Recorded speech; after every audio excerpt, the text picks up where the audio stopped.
President Uhuru Kenyatta, the Federal of the Republic of Kenya, ladies and gentlemen, I feel honored and I appreciate greatly that I'm back here in Nairobi under the invitation of my brother, President Uhuru.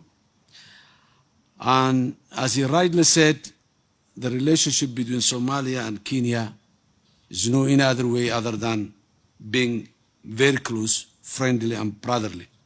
We have so much that makes us one than makes us divide. The ever-growing economic relationship between Kenya and Somalia is indispensable, and we play a very indispensable role in the fight together in the fight against the terrorist groups. Our destiny, as His Excellency said rightly, are linked on the hip. We cannot be two. We are one and one. Kenya and Somalia has been neighbors for a long time in the history and will remain neighbors. We have only one chance, and that chance is to have good neighbors, good brothers, who shares a lot of common interests that we had.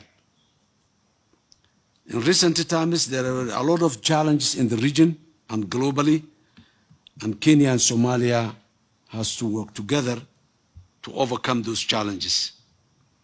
My government is committed to repair relations between the two countries and hasten the implementation of the JCC, Joint Cooperation Committee, which, as you rightly said, Mr. President, initiated in my last tenure, and I'm confident that reviving the JCC will bring our two countries more and more closer.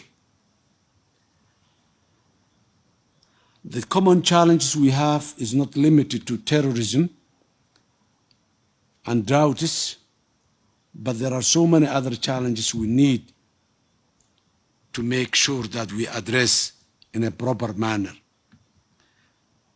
Besides the droughts caused by the climate change, which Kenya and Somalia has contributed less, but as a global partners we are taking the full consequence of what has happened in places that are too far.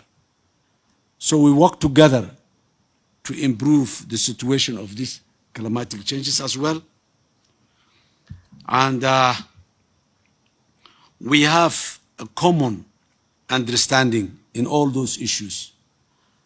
It was an eye-opening today to sit with His Excellency, my brother, President Uhuru, with his ample experience in many of those challenges and in this region. I really appreciate the good heart opened for Somalia from this side, and we will do the same from our side. Our economy as well is linked together since we believe common market principles. Somalia will remain an open market for the region and for the world at large. My motto during the election time in Somalia was Somalia in peace with itself and in peace with the rest of the world. And that rest of the world starts with our neighbors and our region. Somalia has many challenges, and I'm glad today to hear His Excellency's commitment that Kenya will further increase the level of cooperation, the level of support given to Somalia. I'm glad that we have common understanding and agreed upon the movement of our people and the movement of goods and trade between our two countries. We have so many things to share on both sides of the border, and there is no reason not to share or not to do that.